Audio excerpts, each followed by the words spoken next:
Hi, everybody. I have more great news.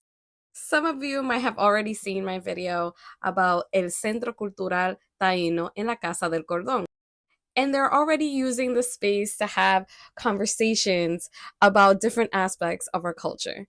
And one of them is the recent nomination of El Casabe as Patrimonio Cultural Inmaterial de la Humanidad por la UNESCO. I was so excited to hear this. But then I started thinking, I'm sure many don't even understand what this means. So, the UNESCO's Intangible Cultural Heritage Program recognizes intangible cultural heritage as the practices, knowledge, and expressions that communities value as part of their cultural identity. And here are some examples of those materials, we can say, that can be nominated and protected. But I saw this article in a lot of different places, but I couldn't find where UNESCO had said this. Like, was it real? Because I know that sometimes people say things or articles are repeated but not verified. So I went directly to the site, Traditional Knowledge and Practices for the Making and Consumption of Cassava Bread.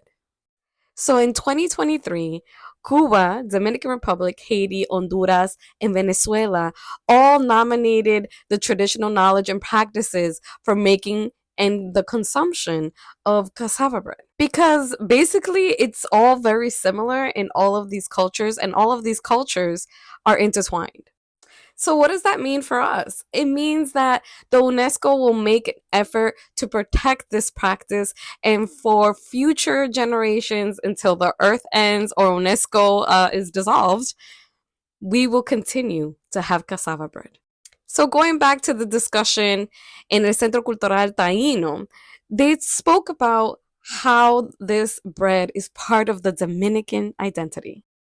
And I love this part in the top where it says, en este encuentro se destacó la reciente distinción otorgada por la UNESCO, que reconoce el casabe como patrimonio cultural y material de la humanidad por su relevancia como símbolo de identidad, cohesión social y desarrollo sostenible en las comunidades del Caribe. And I want to point out here that one of the first foods that the Europeans came to know that was produced in the Caribbean was el casabe. Cristobal Colon actually took pounds and pounds of this because he realized it could save him and his crew. Without the casabe, the settlers would not have flourished.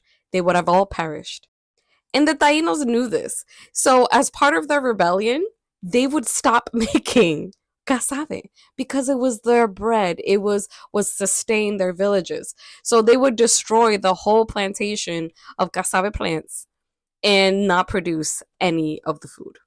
And this was also part of the discussion that they had because it says, explicaron que el casabe como base de la dieta taína se convirtió en más que un sustento para los pobladores originarios. Y fue un reflejo de cómo la sabiduría ancestral supo aprovechar los recursos naturales de forma sostenible.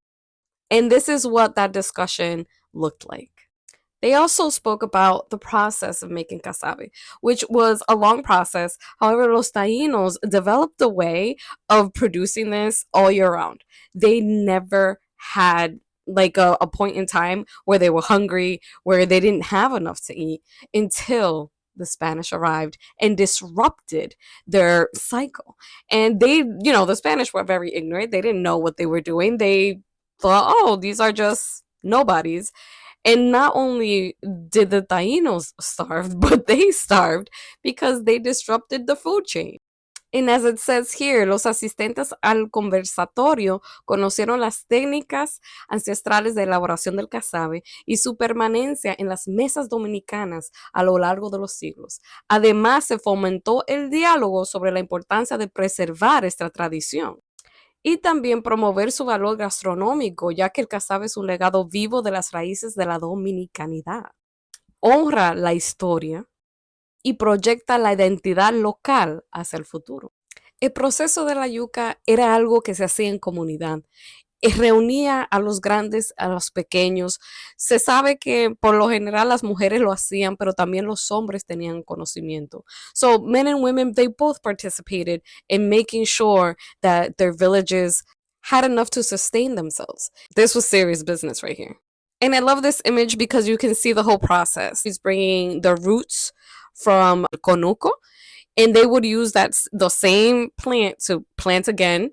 No se terminaba la planta. It was a sustainable cycle where they continuously just planted and harvested and replanted, harvested and replanted.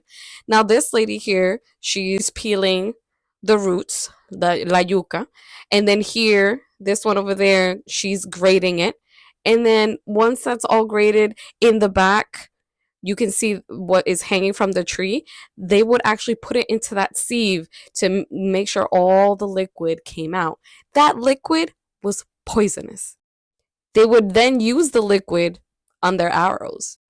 Once it was completely dry of liquid, it was then prepared and put on the boring. But this is a big deal because even though la bachata y el merengue are also protected under UNESCO, this is the first Dominican food protected under UNESCO, from what I know. If you know of another food, let me know. But from what I could tell and what I researched, this is the first time. So UNESCO is going to fight the fight and make sure that future generations can also harvest, process, and enjoy el casabe.